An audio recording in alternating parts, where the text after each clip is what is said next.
let's chat. Everybody loves Peloton. I love Peloton. I remember when February happened, when all of a sudden, Tom Hanks gets COVID, they cancel the NBA, gyms are closed. I'm like, oh my God, what am I going to do? I am a creature of habit. I'm a creature of routine. I need to have fitness. Then all of a sudden for 2 days I go home at lunch. I'm like sitting there on my wife's yoga mat in my basement trying to play Rocky videos and work out. And I'm like, Selena, we need a Peloton bike. I'm like, this is crazy. I'm like, order it now. She's like, oh my God, Scott, 6 weeks from now, the Peloton's going to come. I'm like, okay, good. 6 weeks is fine. It's only February or March. We're going to get it the first, second week of April. This thing can go all through the spring and the summer. So I actually told my editor, Mike, I'm like, I ordered the Peloton. I can't wait till it comes. And then I felt bad for Ashley. Ashley is my trading counselor. She's your trading counselor. She bought Peloton after the IPO, and I was a little negative. I'm like, I don't know if I love going to the gym. I love my spin classes. I love to sweat. I go to Equinox every single day. I use a sauna, steam room, hot tub, this, that.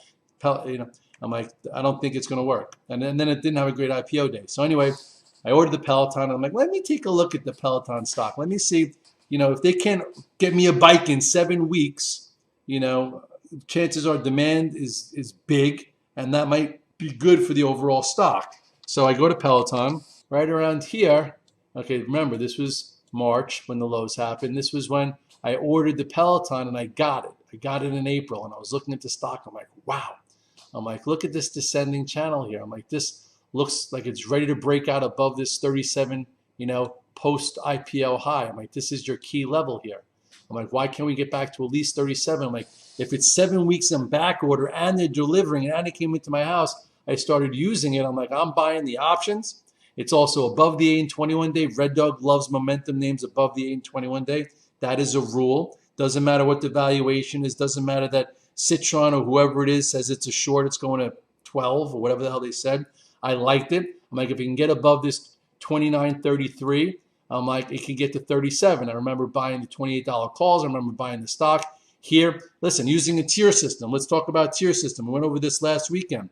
You're buying in here, tier 1. This is a resistance area. All of a sudden, you're in 2,000 shares of Peloton besides options, the way I was, gets through this level here. What's this level here? This level is like 29.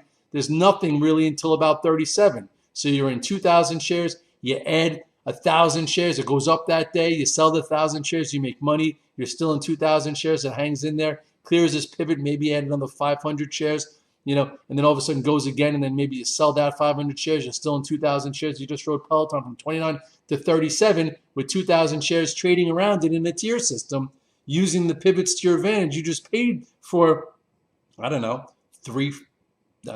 or 12 Peloton bikes. They're only $2,500. Anyway, then a push through. Now is your spot to say, hey, I just hit a prior high. It just came from 29. It's probably going to rest. Here's your accumulate buy zone. It came in. I'm like, we could buy the dip here. But you have to buy it carefully because it's a projection. Came in and held. And then really, if you bought back into like a full tier here, when it started to reclaim the moving averages again, here's your tier 2. Why? It just cleared resistance. You figured next time it gets to the 37 area, it's going to get through it. And boy, golly gee, did it go through it. It went to as high as 44. And after day 1, day 2, remember my day count rule? You're buying in here. Here's your day 1. Here's your add day 2. Maybe you sell some day 3 and hopefully you have a little bit left on a day 4 gap up. And then it needed time again. And I remember I sold it to this. I was like, Red Dog, you're selling Peloton. I'm like, yeah, I'm selling it again. And then I put this by the dip area and it went right in there. And then mechanically, it set up and got tight again. Traders like when charts get tight because you have points of reference to trade against, and then when they get above those point of references, you could add for momentum. So right here, I remember it got tight again. So if you're in a tier 1, this was your pivot area, got through. It was a little choppy, wound up holding here, and then went again.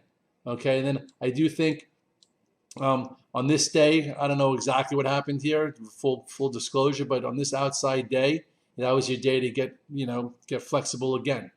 And then at this point, I think this was like my last trade and my last swing trade into this out. And then I didn't play this last part of this parabolic curve. Can it get above and stay above 98?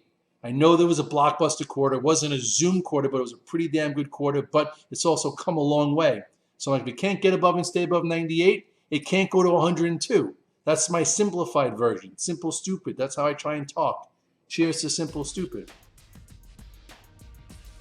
By the way, this Slighty Mighty Low Cal IPA is really good. It's only 99 calories, doesn't have as much carbs, and you can drink a lot more than them. And you can keep your nice little beach bod. Anyway,